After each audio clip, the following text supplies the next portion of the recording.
अस्सलाम वालेकुम। आज का जो हमारा टॉपिक है वो है हैमरेज। मैंने कल अपने टॉपिक में बात की थी कि आज हमारा जो कल था वो सर्कुलेटरी सिस्टम जो है वो वाइड अप हो गया, शुक्र है। और अब हमारा जो हैमरेज है वो स्टार्ट हो गया, ठीक है। हैमरेज जो है इसके साथ ही हमारा लिम्फेटिक सिस्टम, यानी कि दो छोटा सा था, तो मैंने दोनों को इकट्ठे ही एक ही लेक्चर में मर्ज करने की कोशिश की है, ठीक है। हैमरेज बेसिकली बेटे आपके पास क्या होता है, हम लोग डेफिनेशन पढ़ेंगे, हैमरेज के टाइप्स पढ़ेंगे, ठीक है, यही है बस। और फिर लिम्फेटिक सिस्टम क्या होता है उसमें थोड़ी सी हम लोग सिर्फ फंक्शन ही पढ़ेंगे, आप लोगों को इतना ही मेंशन है।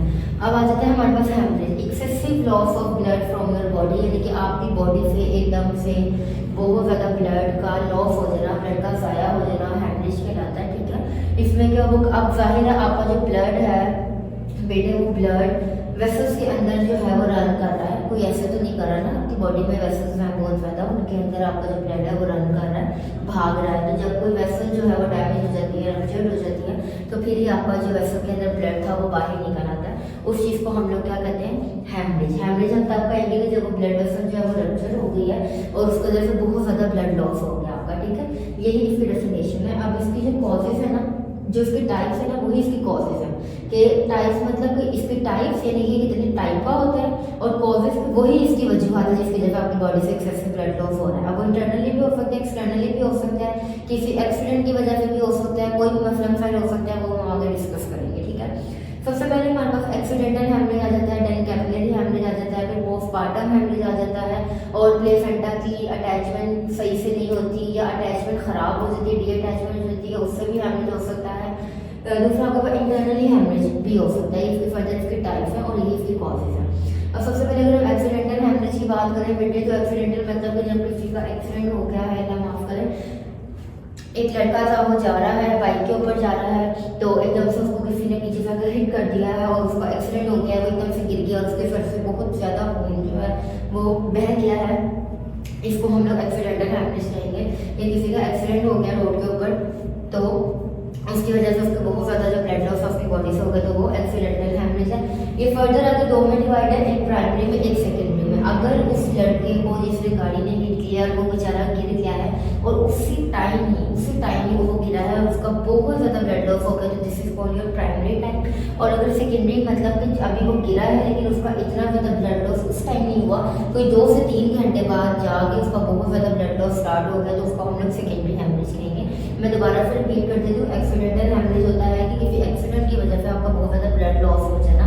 अब प्राइमरी फर्दर आगे दो में डिवाइड है, प्राइमरी और सेकेंडरी में। प्राइमरी में ये कि उसको चोट लगी है, उसका एक्सीडेंट अभी हुआ है और उसी वक्त ही वो बहुत ज़्यादा ब्लीडिंग उसकी हो गई है, this is called your primary haemorrhage. और सेकेंडरी मतलब कि उसका एक्सीडेंट तो बेशक हुआ है लेकिन 2 से कोई 3 घंटे बाद जाके उसकी ब्लीडिंग स्टार्ट हुई है, this is called your secondary haemorrhage.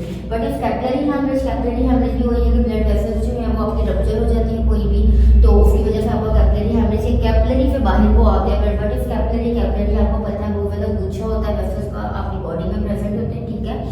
वो जब कोई रप्चर हो जाती है आपकी वेसल, तो उसकी वजह से भी हैमरेज आता है। जैसे कि इसकी एग्जाम्पल होती है सेरेब्रल हैमरेज, कि दिमाग की नस फट जाना। हमने कॉमनली यही सुना है कि उसका बीपी हाई हुआ तो उसके दिमाग की नस जो है फट गई, तो जी उसकी डेथ कॉज हो गई, ठीक है। तो वो यही होता है कि कैपिलरी हैमरेज, नीचे पॉइंट लिखा हुआ है सेरेब्रल हैमरेज। तो सेरेब्रल कवर जिधर आएगा आपने समझ जाना है कि आपके हेड से रिलेटेड बात है, ठीक है, आपके सेरेब्रम से रिलेटेड बात है। और क्या कहते हैं वहाँ पे कोई वेसल जो है उसका रप्चर होगा, तो this is called your capillary haemorrhage. और सेरेब्रल हैमरेज की आपकी ब्रेन की जो कोई वेसल थी वो रप्चर हो गई है।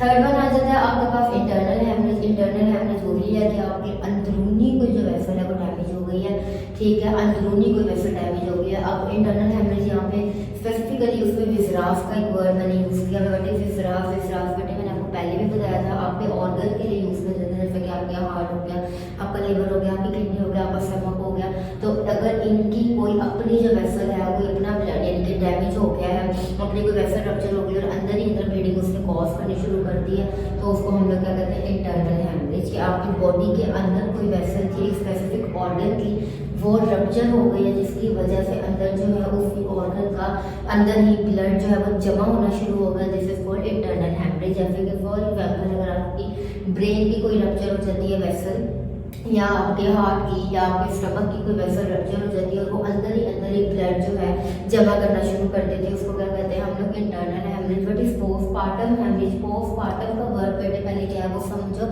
कि जब आपकी फीमेल जो है वो बेबी डिलीवर कर देती है ना, डिलीवरी के फ़ौरन बाद वाला जो पीरियड आता है उसको हम लोग पोस्टपार्टम पीरियड कहते हैं, ठीक है।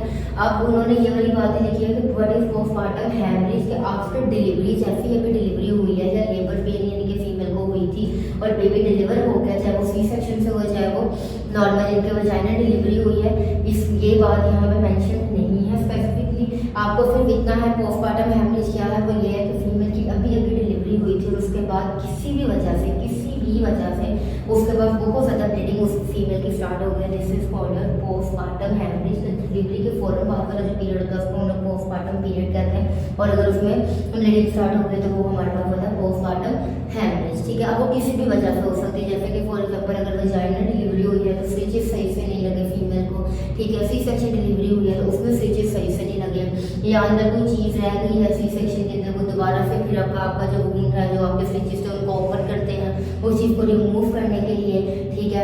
वजाइनल डिलीवरी के अंदर ड्यूरिंग जो आपकी क्लीननेस होती है फीमेल की वो सही से अंदर से नहीं हुई, तो उसके लिए तो किसी भी वजह से आपके पास आफ्टर फॉरन लेबर के बाद जो है वो बहुत ज़्यादा ब्लीडिंग कॉज हो सकती है, वो हम लोग पोस्टपार्टम हेमरेज कहलाता है हमारे पास। उसके बाद आ जाता है हमारे पास detachment of placenta. What is placenta? Placenta एक पहली बात तो ये है कि ट्यूब होती है कि जब फीमेल प्रेग्नेंट होती है तो वो ट्यूब जो है during the gestation period of 7 week, यानी कि जब फीमेल प्रेग्नेंट हो जाती है उसकी प्रेगनेंसी 7 वीक की है अगर, ठीक है, तो वो प्लेसेंटा जो है ये अल्लाह की तरफ से बननी शुरू होती है, ठीक है। पहली बात तो ये याद रखना कि प्लेसेंटा होती क्या है, वो ट्यूब होती है जो कि माँ से बच्चे के साथ जुड़ी होती है, और माँ का खाना जो होता है प्रॉपर वो 9 महीने तक बच्चे को उस ट्यूब से मिलता है, ठीक है। ये होगी प्लेसेंटा। प्लेसेंटा बनती कब है? जब फीमेल प्रेग्नेंट हो जाती है, उसकी प्रेगनेंसी के 7 वीक में जाके प्लेसेंटा जो है वो डेवलप होती है।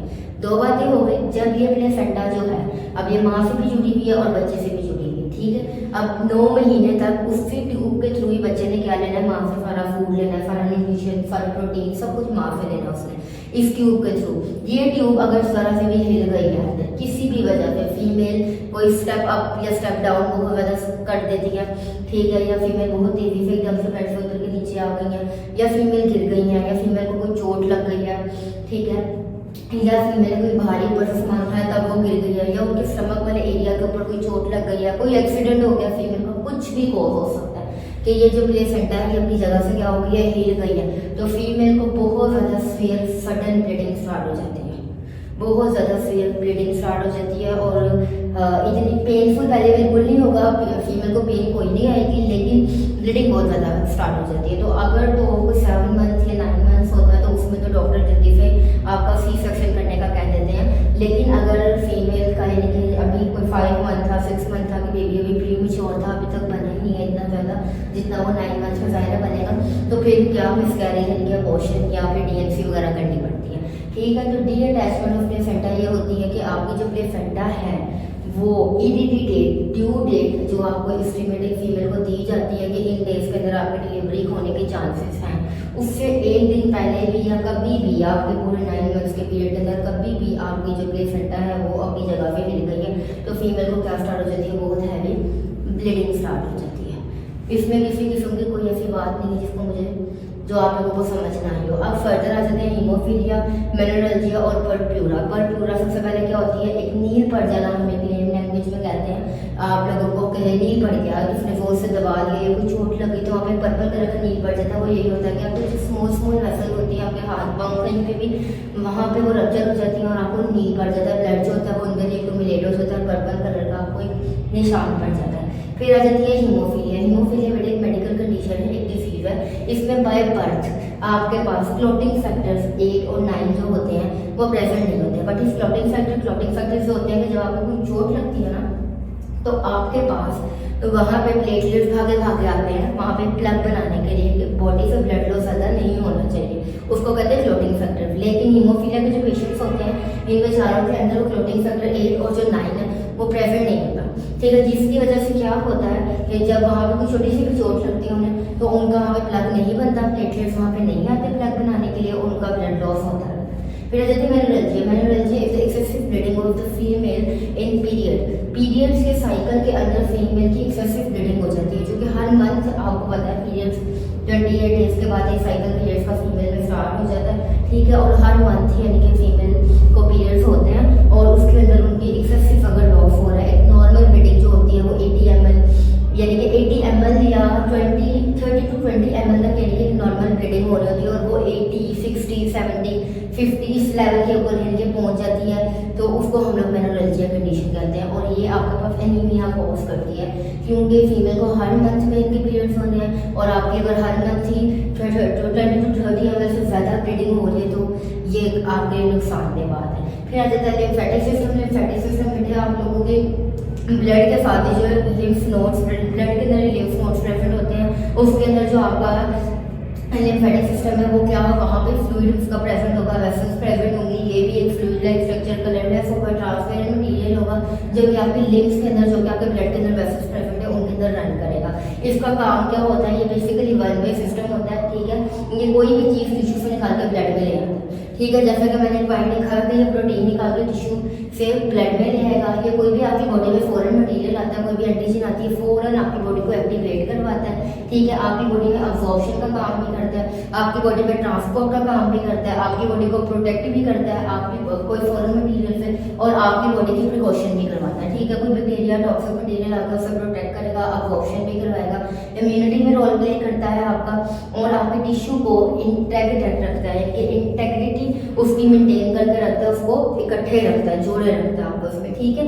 दूसरा ये होता है कि लिम्फेटिक सिस्टम आपकी वेसल इसमें प्रेजेंट होती है। लिम्फेटिक सिस्टम की 96% इसके अंदर वाटर प्रेजेंट होता है, फिर 4% इसके अंदर सॉलिड्स प्रेजेंट होते हैं, और ये एक कलरलेस फ्लूइड इसके अंदर प्रेजेंट होता है। ये आपका लिम्फेटिक सिस्टम है, इसके अंदर लिम्फेटिक नोड्स प्रेजेंट होते हैं। ये आपके ये सारे फंक्शन जो है ये सरंजाम देता है, जिसमें आपका जो टिश्यू है फिर प्रोटीन निकाल कर ब्लड में ले आता है, और आपकी इम्यूनिटी को और आपके अब्जॉर्प्शन को और आपको प्रोटेक्शन ये सब कुछ प्रोवाइड करता है। यहाँ पे आप लोगों का हेमरेज और लिम्फेटिक सिस्टम खत्म हो जाता है।